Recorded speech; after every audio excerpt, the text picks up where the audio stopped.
ओम अज्ञानतिमिरान्धस्य ज्ञानाञ्जनशलाकया चक्षुरुन्मीलितं येन तस्मै श्रीगुरवे नमः। हे कृष्ण करुणा सिन्धु दीनबन्धो जगत्पते गोपेश गोपिका कांत राधा कांत नमस्तुते। जयतां सुरतोर्पंगोर मम मंदमतिर्गति मत सर्वस्वपदाम्भोज राधा मदन मोहनौ।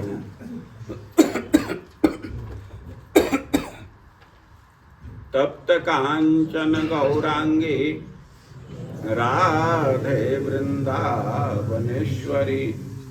वृषभानुसुते देवी प्रणमामि हरिप्रिये। नमो महावदान्याय कृष्ण प्रेम प्रदायते कृष्णाय कृष्ण चैतन्य नामने गौरत्विषे नमः। श्री चैतन्य मनोभीष्टं स्थापितं येन भूतले स्वयं रूप कदा मह्यं ददाति स्वपदान्तिकम्। वाञ्छाकल्पतरुभ्यश्च कृपा सिन्धुभ्यैव च पतितानां पावनेभ्यो वैष्णवेभ्यो नमो नमः। जय श्री कृष्ण चैतन्य प्रभो नित्यानंद श्री अद्वैत गदाधर श्रीवासादि गौर भक्तवृंद। हरे कृष्णा कृष्णा कृष्णा हरे हरे हरे राम राम राम हरे हरे। हरे कृष्णा कृष्णा कृष्णा हरे हरे हरे राम राम राम हरे हरे।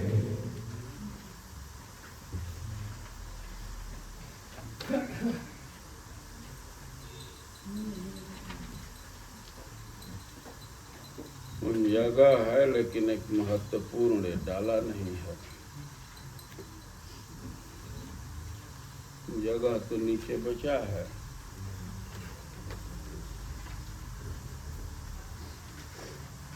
हम लोग आवृत्ति करेंगे चैतन्य चरितामृत के मध्य लीला के दूसरे अध्याय का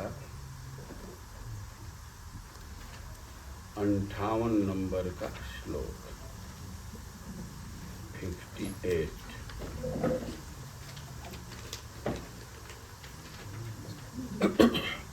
ओम नमो भगवते वासुदेवाय। ओम नमो भगवते वासुदेवाय। ओम नमो भगवते वासुदेवाय। ओम नमो भगवते वासुदेवाय। ओम नमो भगवते वासुदेवाय। ओम नमो भगवते वासुदेवाय। ओम नमो भगवते वासुदेवाय। ओम नमो भगवते वासुदेवाय। अमुनि अधन्यानि अमुन्य धन्यानि दीन अंतराणि दिनांतराणि हरे त्वत् आलोकनम अंतरेण त्वदालोकन मंत्रेण अनाथ बंधो करुणैक सिंधो हाहंत कथम नयामि अमूल्य धन्यानि दिनांतराणि हरे त्वदालोकन मंत्रेण अनाथ बंधो करुणैक सिंधो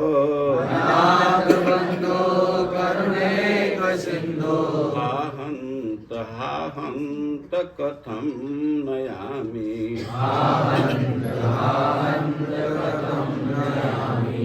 अमूल्य धन्यानि दिनांतराणि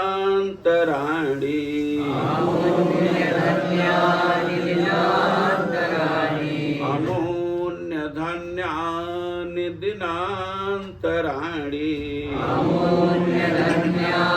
दिनांतराणि हरे त्वदालोकन मंत्रेण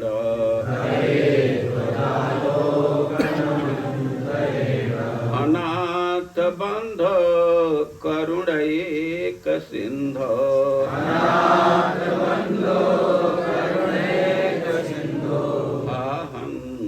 हाहंत कथम नयामि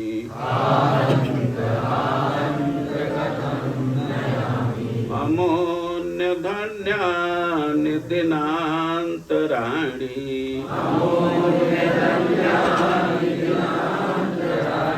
हरे त्वदालोकन मंत्रेण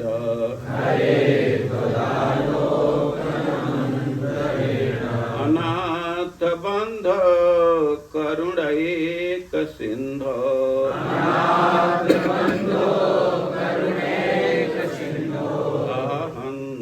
हाहंत कथम नयामि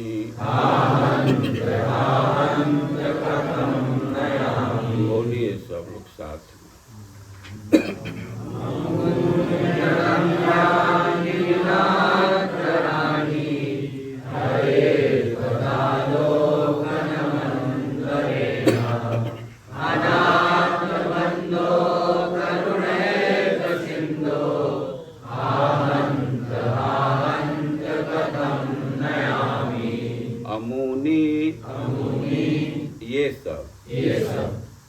धन्यानि अशुभ दीन अंतराणि अन्य दीन हरे हे मेरे प्रभु त्व आपका आलोकनम देखकर अंतरेण बिना अनाथ बंधो हे अनाथ बंधु करुणा एक सिंधु हे कृपा के एकमात्र सागर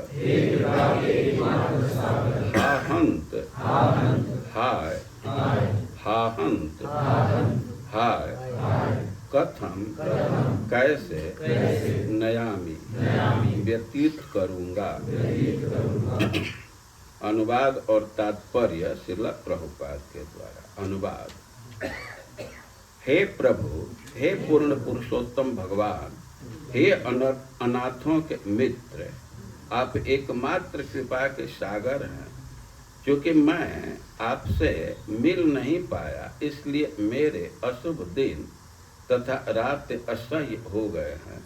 मैं समझ नहीं पा रहा कि मैं अपना समय किस तरह व्यतीत करूं।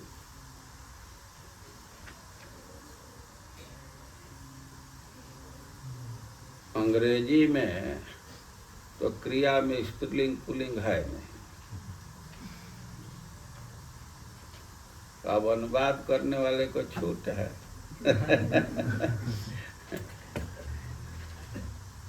डॉक्टर और कंपाउंडर में अंतर होता है। कंपाउंडर को जो दवा लिख दिया गया वही कर देगा, अपना कुछ नहीं बुद्धि लगाएगा।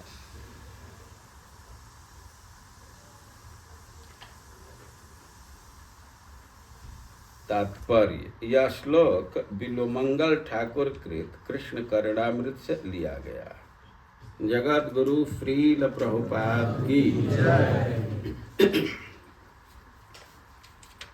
तो हम लोग चैतन्य महाप्रभु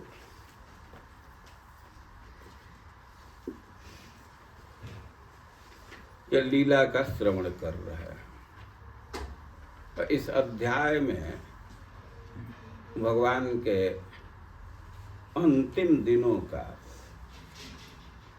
लीला का सूत्र रूप में उल्लेख किया गया। तो कह रहे हैं कि जे काले देखे जगन्नाथ श्री राम सुभद्रा साथ तबे जाने आइलम कुरुक्षेत्र। जब चैतन्य महाप्रभु श्री जगन्नाथ देव का, बलराम जी का, सुभद्रा का साथ में दर्शन कर रहे थे, तो उनको यही भावना हो रही थी कि हम कुरुक्षेत्र में आ गए। आप कथा से परिचित होंगे। एक बार बहुत बड़ा सूर्य ग्रहण लगने वाला था। बसतो राम कृष्ण द्वारवत्या। उस समय कृष्ण बलराम द्वारका में निवास कर रहे थे। ग्रहण की सूचना पहले से ही मिल जाती है। ज्योतिष लोग, ज्योतिषाचार गणना करके बतला देते हैं। सर्व व ग्रहण सर्वग्रास था। जैसे प्रलय के अंत में सूर्य नहीं दिखते हैं, तो वैसे कुछ देर के लिए ग्रहण की स्थिति बनने वाली थी।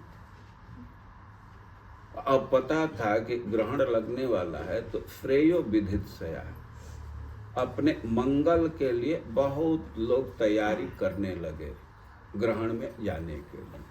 और कृष्ण बलराम द्वारका में थे और वे राजकीय ठाट में थे। यादव लोग भी उस मेला में, कुरुक्षेत्र के मेला में जाने के लिए, ग्रहण के समय जो उत्सव होता है उसमें भाग लेने के लिए खूब तैयारी कर रहे थे। अब ब्रजवासियों को पता चला कि कृष्ण बलराम आ रहे हैं, और वे लोग भी कृष्ण बलराम से मिलने के लिए कुरुक्षेत्र में पहुंचे।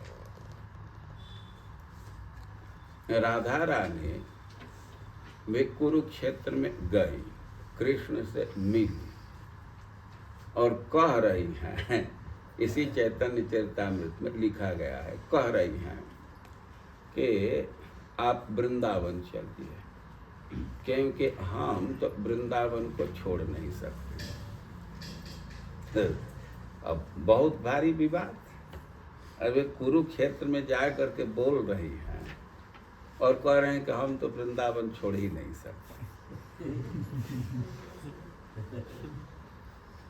लेकिन इसको समझना बहुत आसान है। वे छाया रूप से कुरुक्षेत्र में गई। हमको प्रथम बार मॉरिशस जाना था, तो वहाँ के भक्त लोग कहे कि अपना पासपोर्ट भेज दीजिए। अब हम बड़े चक्कर में कि कैसे पासपोर्ट जाएगा, कुरियर, डाक, क्या कुछ। और एक स्टूडेंट था मथुरा बिहार, उसे कहा हम आ रहे हैं, साइबर पर चलेंगे, भेज देंगे। क्या अच्छा, हम 10 रुपया लगेगा जो। तो गया, उसका स्कैन करके भेज दिया, तो हमारा पासपोर्ट चला गया। नो टिकट बनाने के लिए या टिकट के लिए वो चाह रहे थे, पासपोर्ट तो मॉरिशस चला गया और फिर ले जा करके मैं अलमारी में रख दिया। तो इस बात को समझने में कोई कठिनाई नहीं है ना। और यही सिद्धांत राधा रानी पर लागू। एक रूप से कुरुक्षेत्र में गई है, छाया रूप से। मूल रूप से वृंदावन का त्याग नहीं करते। हम क्लियर समझ रहे हैं ना? हाँ, ये प्रश्न मन में आ जाता है, इसको क्लियरली समझ लेना चाहिए। और कह रहे हैं कि जे काले देखे जगन्नाथ श्री राम सुभद्रा साथ तबे जाने आइला कुरुक्षेत्र। जब चैतन्य महाप्रभु मंदिर में जाते थे, जगन्नाथ जी का दर्शन कर रहे हैं, बलराम जी का दर्शन कर रहे हैं और सुभद्रा का दर्शन कर रहे हैं, जब तीनों का एक साथ दर्शन कर रहे हैं तो उनके यही भावना होते थे कि मैं कुरुक्षेत्र में सफल है जीवन देखिनु पद्म लोचन जुड़ाइल तनु मन नेत्र, कि हमारा जीवन सफल हो गया क्योंकि कमल लोचन कृष्ण का दर्शन किया और हमारा नेत्र शीतल हो गया। जुड़ाइला मतलब शीतल हो गया। और ऐसे दर्शन करके वे बहुत प्रसन्न, दर्शन कृष्ण का मिला है बहुत दिन के बाद और बहुत प्रसन्न है, क्योंकि कुरुक्षेत्र में गोपियों का मिलन बहुत दिन के बाद हुआ था। तो गरुणेर सन्निधाने रही करे दर्शन से आनंदेर की कहिब बल। और चैतन्य महाप्रभु प्रायः गरुण स्तंभ के नजदीक खड़ा होकर के जगन्नाथ जी का दर्शन करते। गरुड़ स्तंभ पीछे के साइड में है, जो लोग जगन्नाथपुरी गए हैं तो देखे हैं, तो वहीं से चैतन्य महाप्रभु दर्शन कर रहे थे। अब उनको कितना आनंद आ रहा था दर्शन में, अब इसका वर्णन तो कठिन है, लेकिन उसके प्रभाव को कह रहे हैं कि गरुड़ स्तंभरे तले आछे एक निम्न खाले से खाल भरिल अफ्रु जले। गरुड़ स्तंभ के नजदीक एक छोटा सा गड्ढा जैसा खाल स्थान है। तो आनंद चैतन्य महाप्रभु को जगन्नाथ जी के दर्शन में इतना आनंद आ रहा था कि आनंद के अफ्रू से वह गड्ढा भर गया। आनंद के मारे रोए जा रहे थे और इतना रोए कि गड्ढा भर जाता। तो ताहा हईते घरे आसी माटीर ऊपरे नखे करे पृथ्वी लिखन। और दर्शन में आनंदित थे, लेकिन मंदिर का तो कुछ टाइम होता है। अब घर पर आए तो माटी पर बैठ गए और नखे करे पृथ्वी लिखन, और नख से और पृथ्वी पर लेखन करने लगे। यह एक लक्षण है। कोई स्त्री दुख में होती है, शोक में होती है, बहुत चिंता में होती है, तो पृथ्वी पर नख से लिखने लगती है, चिन्हित करने लगती है। और चैतन्य महाप्रभु तो राधा रानी के भाव में है, बहुत विरह अनुभव कर रहे हैं, बहुत दुख अनुभव कर रहे हैं और मिट्टी पर अपने नख से कुदेड़ रहे हैं। तो हाहा कहाँ वृंदावन, कहाँ गोपेंद्र नंदन, कहाँ से वंशी बदन। और उनको चिंता लगी है और बोल रहे हैं कि हाय हाय कहाँ वृंदावन है, कब मैं वृंदावन पहुँचूंगी, और कहाँ गोपेंद्र नंदन, कहाँ ब्रजेंद्र नंदन है, और कहाँ से वंशी बदन। और कृष्ण का मुख कमल किधर से दर्शन मिलेगा, कहाँ है, कहाँ से त्रिभंग दान, कहाँ से वेणुगान, कहाँ से यमुना पुलीन। और वह त्रिभंग रूप कहाँ है और कहाँ वेणुवादन हो रहा है, कहाँ से यमुना पुलीन, और यमुना जी का कहाँ पुलीन है। कुरुक्षेत्र में कृष्ण का दर्शन हुआ राधा रानी देखी और प्रसन्नता भी हुई, लेकिन पूर्ण संतुष्टि नहीं हुई। मन में एक अभाव रह गया और राधा रानी व्यक्त की है कि वही आप प्रियतम है और वही मैं हूं, लेकिन मिल करके संतुष्टि नहीं हो रही। वही चैत्र की रात्रि है और वही हवाएं सुखद चल रही हैं, चंद्रमा का किरण सब जगह शीतलता प्रदान कर रहे हैं, लेकिन संतुष्टि नहीं है। रेवा रेतसी बेतसी तरु तले चेता समुत्कंठते। जहाँ प्रथम मिलन हुआ था रेवा नदी के तट पर बेतसी वृक्ष के नीचे, तो हमारी इच्छा उसी के लिए हो रही है कि वहाँ आपसे मिले। और चैतन्य महाप्रभु इस श्लोक को बोल रहे थे। इसका वर्णन इसके पहले वाले अध्याय में आ गया है और रथ यात्रा के समय इसका खूब अच्छा से विवरण दिया गया। और चैतन्य महाप्रभु एक साधारण लौकिक ग्रंथ का श्लोक बोल रहे थे और दूसरे लोग नहीं समझ रहे थे कि क्या कह रहे हैं, लेकिन रूप गोस्वामी उसके परपर्ट को एक श्लोक में लिख दिए। और चैतन्य राधा रानी कुरुक्षेत्र में मिली, लेकिन अपना असंतोष व्यक्त करे कि ना यहाँ मिलने पर भी संतुष्टि नहीं हो रही, ये जगह ठीक नहीं है, यहाँ तो हल्ला हो रहा है, कुरुक्षेत्र है, तोप है, बंदूक है, मेला है, कोलाहल हो रहा है। वहाँ वृंदावन में तो मोरों की आवाज़ सुनाई देती है, पक्षियों का कलरव है, यमुना जी का पुलीन है, और आपका भी वेशभूषा हमको पसंद नहीं है। यहाँ तो कोट पहने हैं, मुकुट बांधे हैं, और वहाँ तो थोड़ा कपड़ा पहनते हैं, फेटा बांधते हैं, तो वही हमको अच्छा लगता है। और चेता समुत्कंठते, हमारी स्प्रिया हो रही कि वहीं मिले। आप कृपालु हैं तो वृंदावन में चलिए। और यहाँ थोड़ा सा संकेत दे रहे हैं कि चैतन्य महाप्रभु तो दर्शन करके आए मंदिर में, बहुत आनंद अनुभव किए, लेकिन घर पर आते ही भारी शोक में है कि कैसे वृंदावन में दर्शन होगा और त्रिभंग ललित का मुरली बजाते हुए रूप का कैसे दर्शन होगा।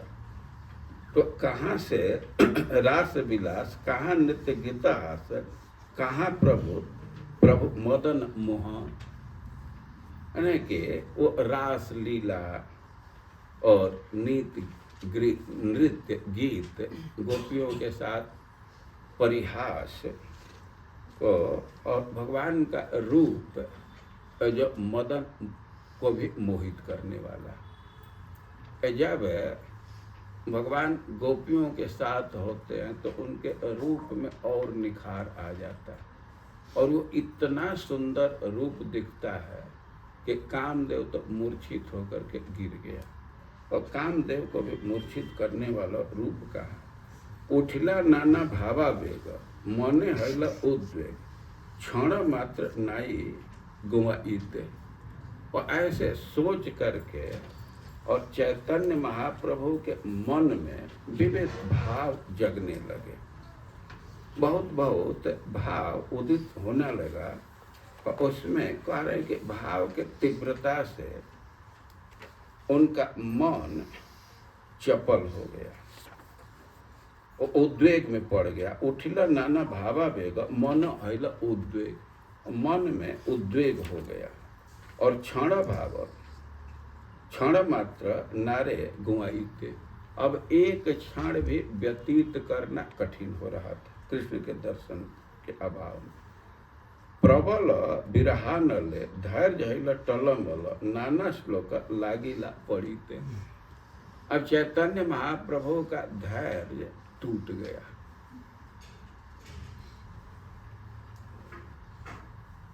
अब उनका मन कंपित होने लगा और श्लोक बोल रहे हैं, यहाँ वर्णन कर रहे हैं कि उठिला नाना भावावेग, बहुत तीव्र भाव आ रहे थे।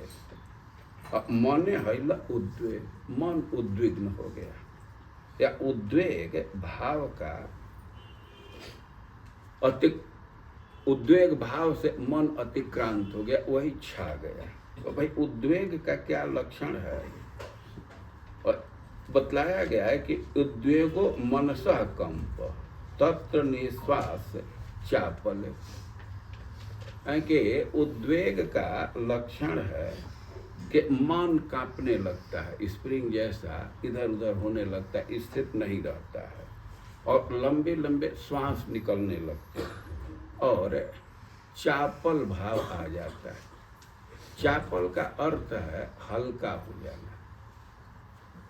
यहाँ लोक में भी ये शब्द प्रचलित है, हल्का होना। अरे उसका दिमाग हल्का है, ऐसा बोलते हैं ना।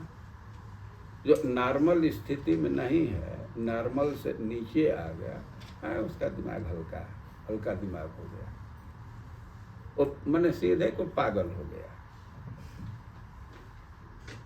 तो कह रहे हैं कि उद्वेग में लंबी लंबी सांस और चापल, ये दो चीज आता है। स्तंभ चिंता वर्ण स्वेदादय उदीरिता, व्यक्ति जड़ीभूत हो जाता है, जड़ता विकार देखा जाता है, मन में चिंता भर जाता है, आंख में अश्रु आते हैं, और मुख का रंग फीका हो जाता है, पसीना आने लगते हैं। तो ये सब उद्वेग के लक्षण हैं। और कह रहे हैं कि बहुत बहुत भाव आ रहा था, और भाव इतने तीव्र थे कि चैतन्य महाप्रभु का मन उद्वेग से ग्रसित हो गया। अब एक क्षण भी गंवाना कठिन हो रहा था, एक क्षण भी बिताना कठिन हो रहा था। तो प्रबल विरहानले धैर्य हैला टलमल, अब विरह की अग्नि इतनी प्रज्वलित हुई, इतनी तीव्र हो गई कि उनका धैर्य खत्म हो गया, और नाना श्लोक लागिला पड़ी थे, और वे श्लोक पढ़ने लगे। और बहुत ही विकलता की स्थिति में, उद्वेग की स्थिति में इस श्लोक को वे बोल रहे हैं। अमून्य धन्या निदिनांतराणी,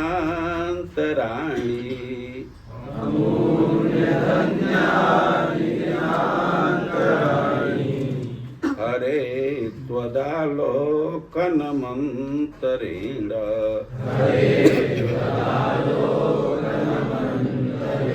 अनाथ बंध करुणैक सिंधो,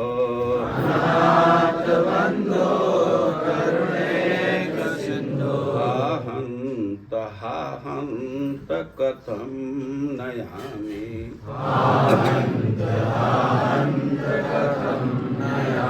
अमून्य धन्या निदिनांतराणी,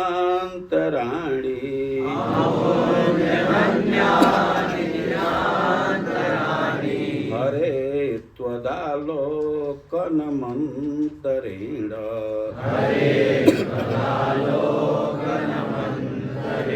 अनाथ बंध करुणैक सिंधो,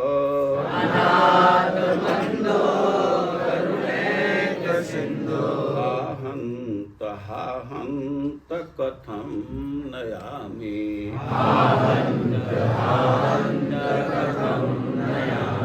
और चैतन्य महाप्रभु कृष्ण करणामृत का श्लोक बोल रहे हैं। ये श्लोक राधा रानी बोली है। कृष्ण करणामृत के अधिकांश श्लोक की व्याख्या ऐसे की गई है कि गोपियों का वाक्य, और इसी से इसका नाम कृष्ण करणामृत, जो कृष्ण के कानों के लिए अमृत के समान है। गोपियों का वाक्य कृष्ण को, बहुत पसंद है, अमृत के समान है। और इसमें खेद प्रकट किया जा रहा है, विषाद, खेद। हा कहने से खेद, हंत कहने से विषाद। और अपने विषाद को प्रकट कर रहे हैं चैतन्य महाप्रभु या राधा रानी कर रही, दोनों एक अर्थ में चलेगा। हा हंत कह करके अपने खेद और विषाद को प्रकट कर रहे हैं, लेकिन एक बार नहीं कहे। कितने बार कहे? ये ठीक 2 बार, लेकिन कितने बार कहे? 3 बार, 4 बार, 5 बार, 10 बार, 1000 बार। ये संस्कृत का नियम है, उसको विप्सा कहते हैं। जब आवृत्ति करती है तो 2 तक ही सीमित नहीं है, वो आगे भी जाएगा, उसको विप्सा, बार बार बोलना। और इतना खेद और विषाद है, इसके अतिशयता कोई व्यक्त करता है तो अतिशय खेद और विषाद में है, और इसलिए विप्सा है, 2 बार बोल रहे हैं। और वे कह रहे हैं कि कथम नयामि, मैं कैसे दिन को व्यतीत करूं। और दिनानि अमुनि दिनानि, इस दिनों को बहुवचन में है, इस दिन को कैसे हम बिताऊं। और दिन के विषय में कह रहे हैं कि और धन्यानि, ये बिल्कुल अशुभ दिन है, अभद्र दिन है। ये अभद्र दिन कैसे हम व्यतीत करें। भाई क्यों अभद्र है? तो कह रहे हैं कि त्वद आलोकन मंत्रेण, जब आपका अवलोकन नहीं हो रहा है। अंतरेण मतलब बिना, आलोकन के बिना। तो लोकन मतलब देखना, और आ मतलब बढ़िया से। तो जब तक अच्छा से आपका दर्शन नहीं हो रहा है तो वे सब दिन बेकार है, अशुभ है। और दिनांतराणी, जो दिन और रात का अंतराल है, या उसके जो छोटे छोटे यूनिट है। और दिनांतराणी कहने का अर्थ है कि दिन और रात के जो भी भाग है, माने घंटा, मिनट, सेकेंड, या और भी सूक्ष्म यूनिट है, तो एक छोटा छोटा यूनिट को भी वो बिताना बहुत कठिन हो रहा है। हम कैसे इसको व्यतीत करें। और अपना शोक प्रकट कर रहे हैं, अपना विषाद प्रकट कर रहे हैं, विकलता प्रकट कर रहे हैं, और भगवान को संबोधित कर रहे हैं। ये गोपियों का वाक्य है। 3 संबोधन इसमें है। कौन कौन? हरे, अनाथ बंधो और करुणैक सिंधु। और इस संबोधन में कुछ लिंक है, इसका संबंध है। और विकलता में, विषाद में और संबोधित कर रहे हैं कि अनाथ बंधो, हम बहुत तप्त हैं, बहुत दुखी हैं, बहुत विषाद में हैं। और मानो भगवान का है कि क्या कठिनाई है, काम ज्वर से तप्त हो तो अपने पति के पास जाओ। रास लीला का जो प्रसंग है उसी के आधार पर श्लोक की व्याख्या की गई है। और भाई बहुत तप्त हो तो अपने पति के पास गए कि ना, अनाथ बंधो।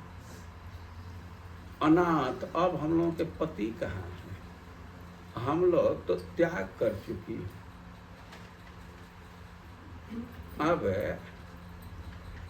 पति के पास जा ही नहीं सकते। गोपियाँ बोली हैं कि जब से आपका चरणों का स्पर्श मिला तो त्वया विरमिता, आपसे स्पर्श मिल गया तो अब तो हम लोग अपने पति के सामने खड़ी भी नहीं हो सकती। अब उनसे रमण करने की बात तो बहुत दूर है, उनके समक्ष हम खड़ी भी नहीं हो सकती।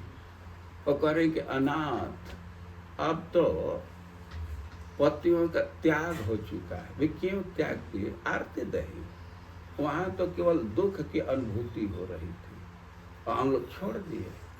तो हम लोग अनाथनी हैं और अनाथ बंधु, आप बंधु हितकारी हैं तो हम पर दया कीजिए, अनाथ बंधु। और फिर संबोधन कर रहे कि हरे, आप हमारे इंद्रियों के मन को हरण कर चुके और एक तरह से दोषी आप हैं। गोपियाँ इस बात को श्रीमद् भागवतम में कही है कि आपके अवलोकन से, आपके मुस्कान से, आपके प्रेम भरी दृष्टि से, आपके बंसी ध्वनि से हमारे हृदय में काम जगा है। तो आप रिस्पॉन्सिबल हैं, आपको इसको शांत करना कर्तव्य बनता है और आप अपने अधरामृत से इसको शांत कीजिए। तो हरे कहने का अर्थ है कि आप हरण किए हैं, हमारे इंद्रियों का हरण कर लिए, मन का हरण कर लिए और इसके लिए आप ही जिम्मेवार हैं। और मानो कृष्ण कहा कि अरे तुम लोग स्त्री हो, तुमका मन चंचल होता है, तुम लोग धर्म का त्याग कर दी, पति का त्याग कर दिए तो ठीक नहीं है, और तुम लोग कर दी वहां तक तो जो तुम्हारी बात, हम क्यों धर्म का त्याग करें? तो कह रहे हैं कि करुणाई का बंधु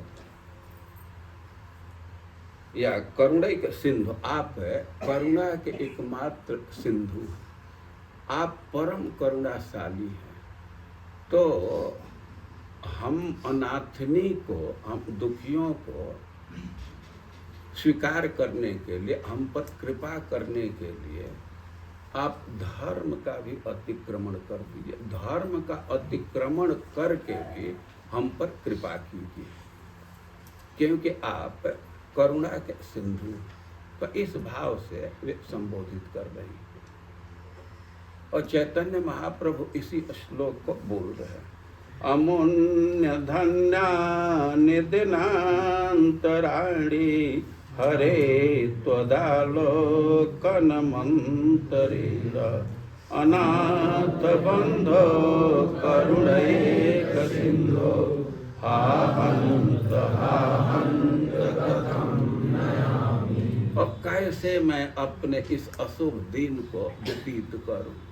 आपका सम्यक दर्शन नहीं है तो वह दिन बेकार है। और हे अनाथ बंधो, दीनहीन पर कृपा करने वाले, करुणा के सिंधु, करुणा के समुद्र, आप ही बतलाइए, हम पर कृपा कीजिए। ये बहुत भारी पड़ रहा है आपके दर्शन के अभाव में एक क्षण भी व्यतीत करना।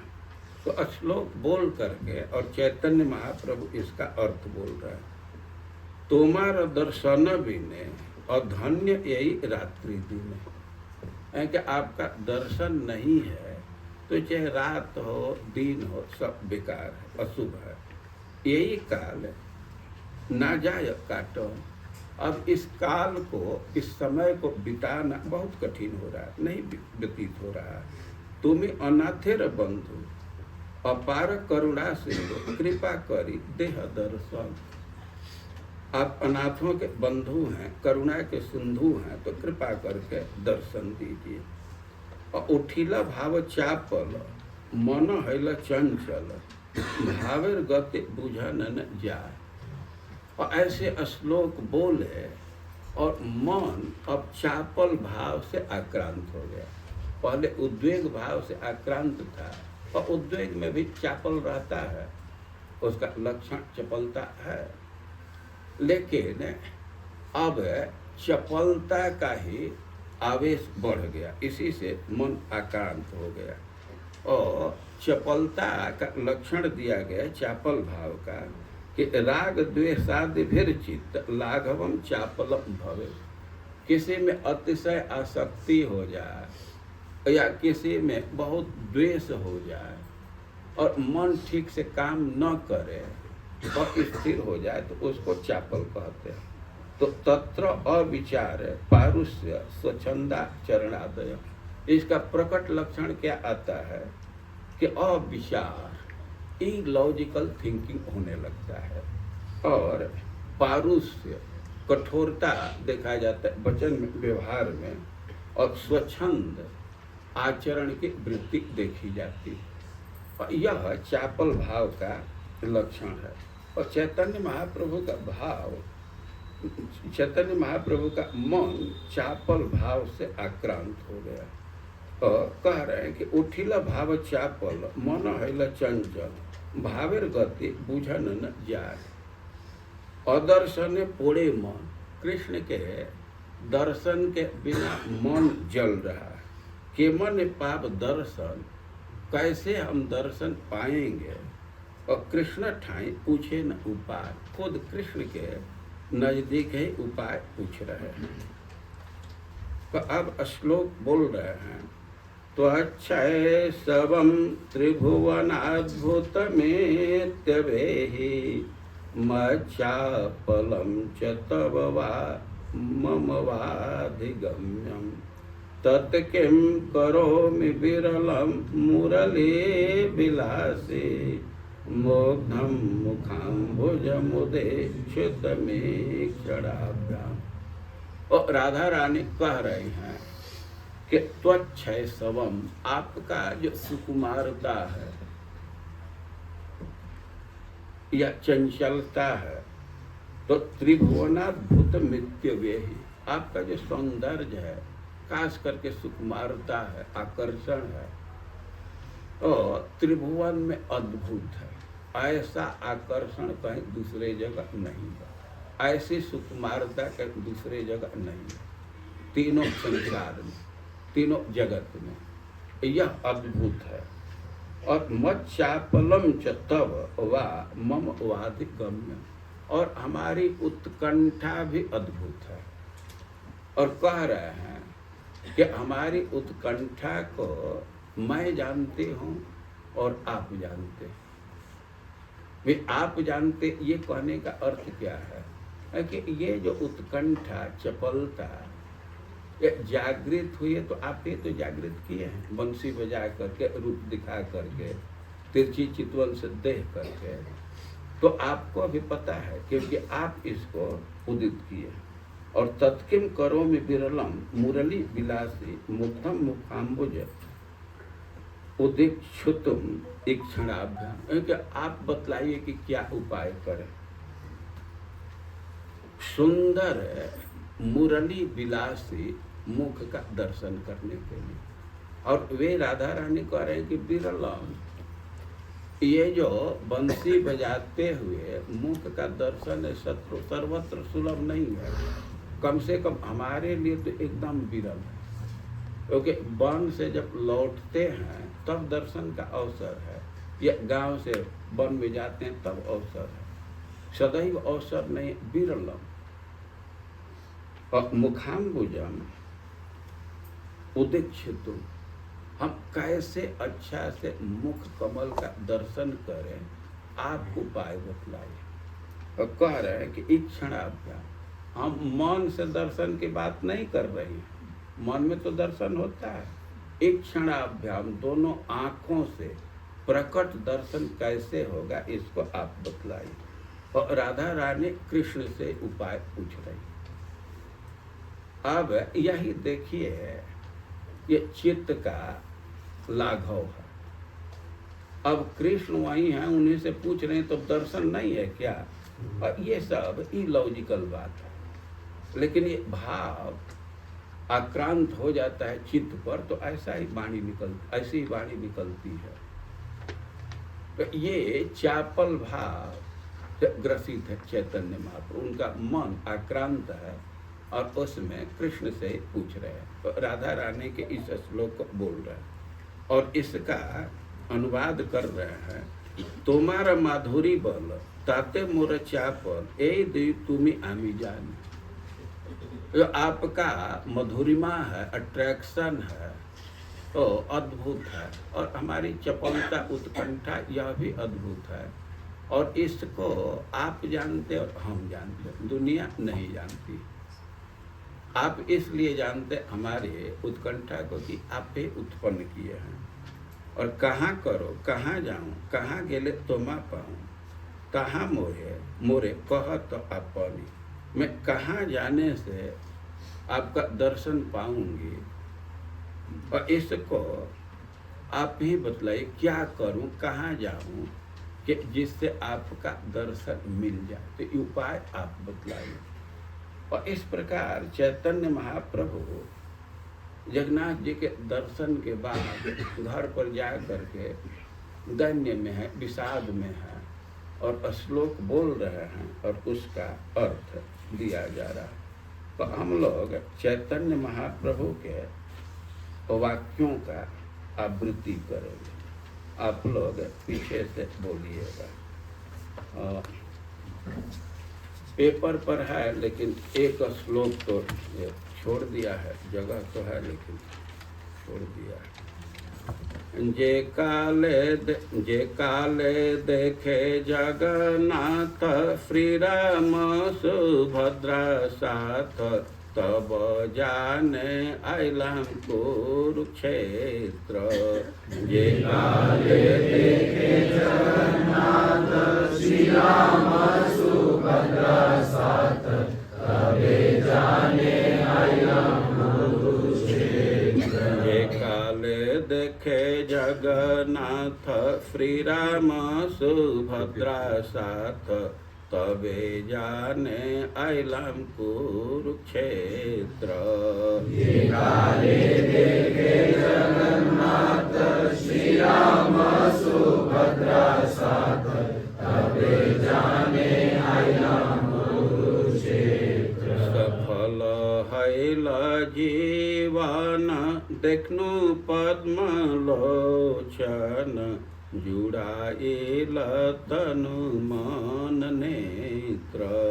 सफल जीवन देखनु पद्मलोचन, जुड़ाइल तनु मन नेत्र। सफल हैल जीवन देखनु पद्मलोचन, जुड़ाइल तनु मन नेत्र।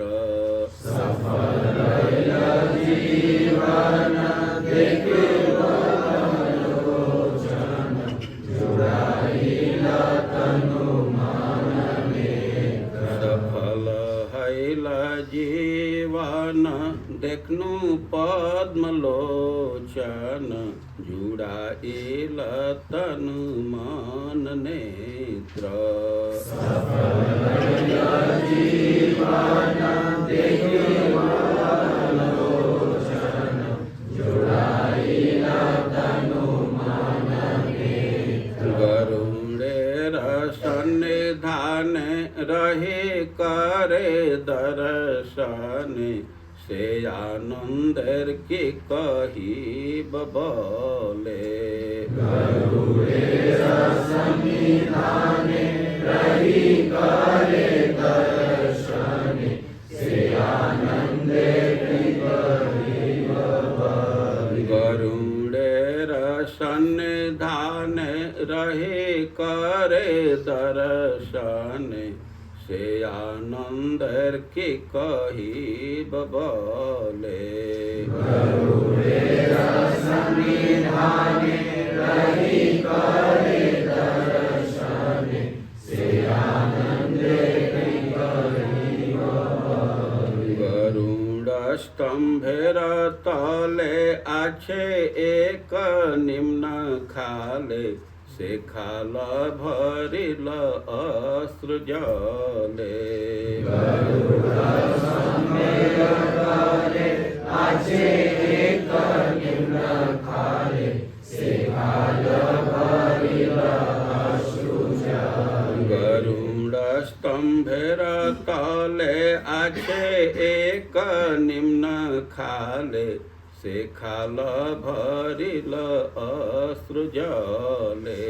गरुड़ स्तंभेर तले आछे एक निम्न खाले, से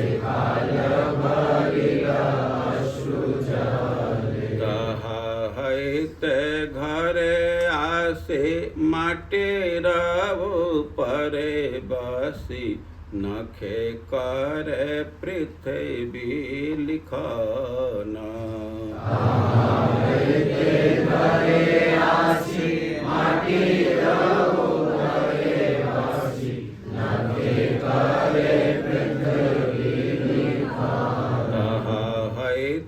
घरे आसे माटे रवो परे बसी नखे करे पृथ्वी लिखना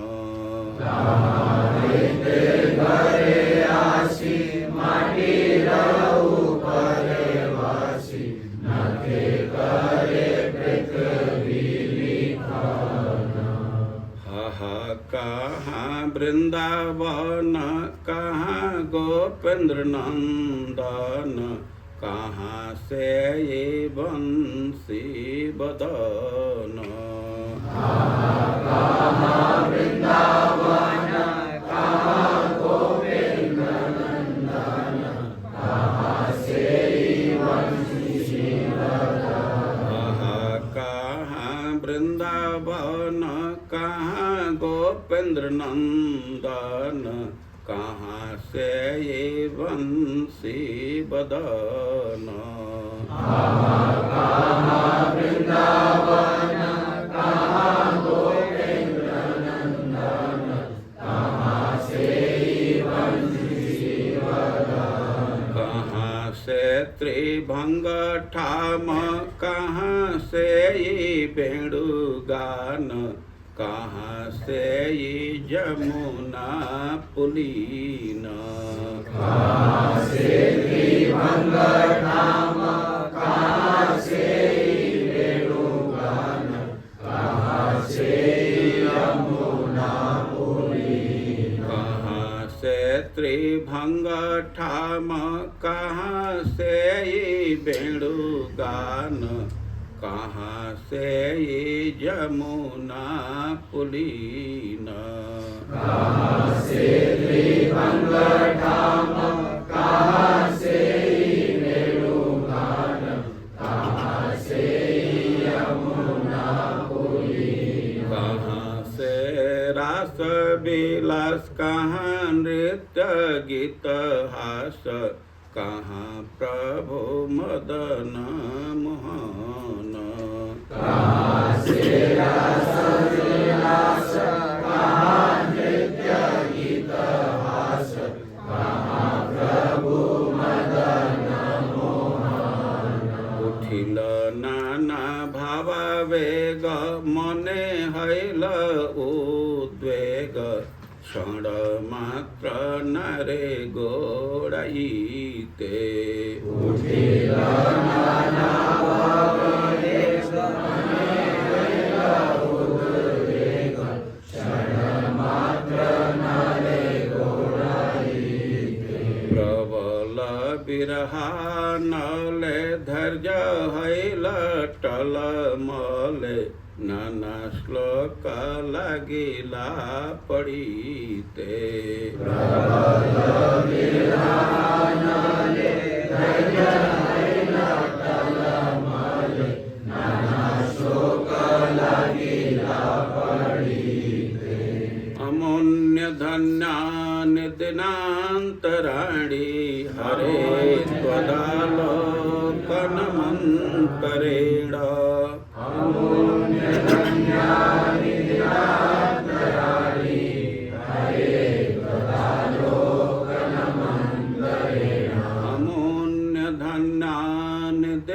दिनान्तराणि हरे त्वदालोकनमन्तरेण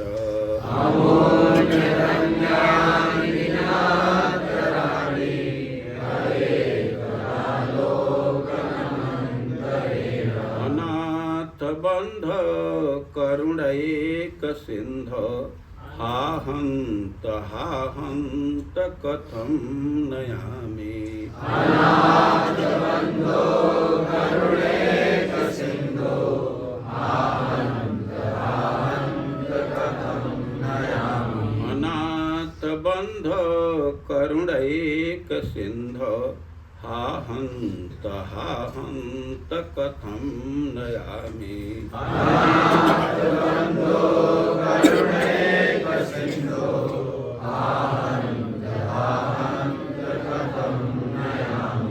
तुम्हारा दर्शन बिने अधन्य ए रात्रि दिन, यही काल न जाय कटन।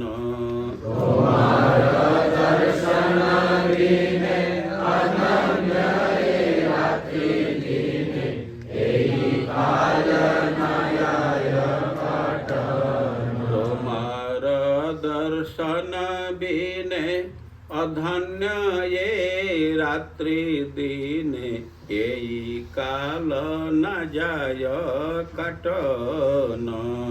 तुम्हारा दर्शन बिने अधन्य ये रात्रि दिन, यही काल न जाय कटन। तुमी अनाथ रे बंधु अपार करुणा सिंधु, कृपा करि देह दर्शन।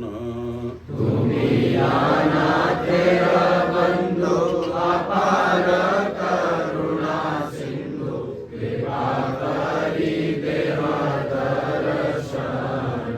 तुमी अनाथ बंधु अपार करुणा सिंधु, कृपा करि देह दर्शन। तुमी अनाथ बंधु अपार करुणा सिंधु, कृपा करि देह दर्शन। उठिल भाव चापल मन हैल चंचल, भावेर गति बुझनान जाय।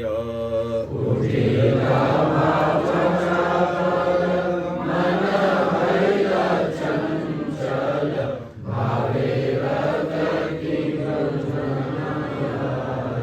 उठिल भाव चापल मन हैल चंचल, भावेर गति बुझनान जाय। उठिल भाव चापल मन हैल चंचल, भावेर गति बुझनान जाय। अदर्शने पोड़े मन के मन पाव दर्शन, कृष्ण ठाई पूछे न उपाय। दर्शने पोड़े मन के मन पाव दर्शन, कृष्ण ठाई पूछे न उपाय। दर्शने पोड़े मन के मन पाव दर्शन, कृष्ण ठाई पूछे न उपाय। दर्शने पोड़े मन के मन पाव दर्शन, कृष्ण ठाई पूछे न उपाय। त्वच्छै स्तवं हि त्रिभुवनाद्भुतमित्यवेहि, मच्चापलं च तव वा मम वाधिगम्यम्। त्वच्छै स्तवं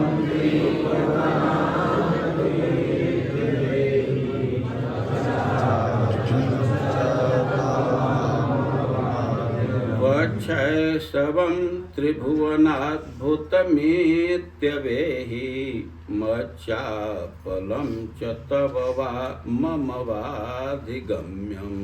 त्वच्छै स्तवं त्रिभुवनाद्भुतमित्यवेहि, मच्चापलं च तव वा मम वाधिगम्यम्। तत् किं करोमि विरलं मुरलीविलासी, मुग्धं मुखाम्बुजमुदीक्षितमीक्षणाभ्याम्। तत् किं करोमि विरलं मुरलीविलासी, मुग्धं मुखाम्बुजमुदीक्षितमीक्षणाभ्याम्। यत् किं करोमि विरलं मुरली विलासी मुग्धं मुखाम्बुजमुदीक्षितमीक्षणाभ्याम् यत् किं करोमि मुरली विलासी मुग्धं मुखाम्बुजमुदीक्षितमीक्षणाभ्याम्। राधा रानी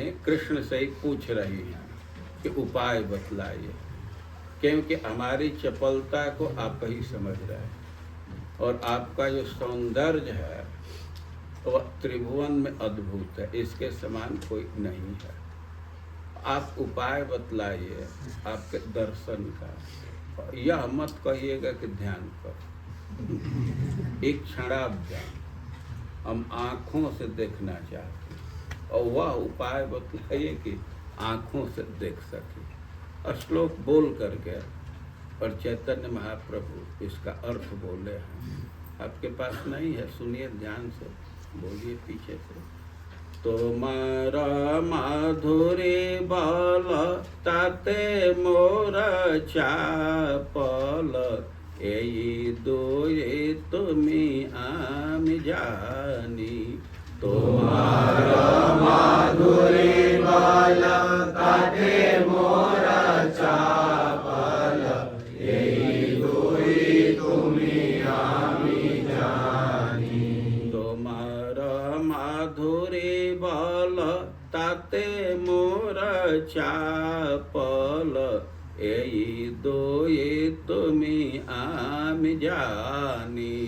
तुम्हारा माधुरी बाल ताते मोर चापल एई दोई तुमी आमी जानी। कहाँ करो कहाँ जाऊँ कहाँ गेले तुम पाऊँ कहा मोरे कहत अपनी।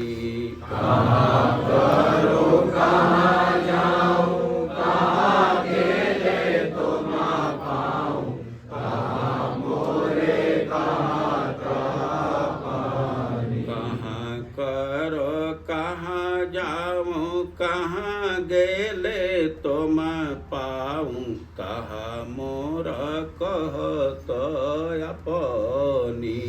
कहाँ करो कहाँ जाऊँ कहाँ गेले तुम पाऊँ कहाँ मोरे कहत अपनी। तो ऐसे राधा रानी कृष्ण से ही उपाय पूछ रही है, क्योंकि मन चापल भाव से आक्रांत है और चैतन्य महाप्रभु चित्त में और भाव का उदय हुआ और उसका लक्षण शरीर पर भी दिख रहा था। बड़े प्रबल भाव थे और भावों में ठेला ठेली होने लगा। सामान्यतः एक भाव उदित होता है, लेकिन चैतन्य महाप्रभु में एक साथ दो भाव, उसको भाव संधि कहते हैं। और कभी कभी अनेक भाव, दो चार भाव एक साथ, उसको भाव साबल्य कहते हैं। और इस स्थिति में वे कैसे श्लोक बोल रहे हैं, इसको हम लोग संध्या के समय सुनेंगे। हरे कृष्ण।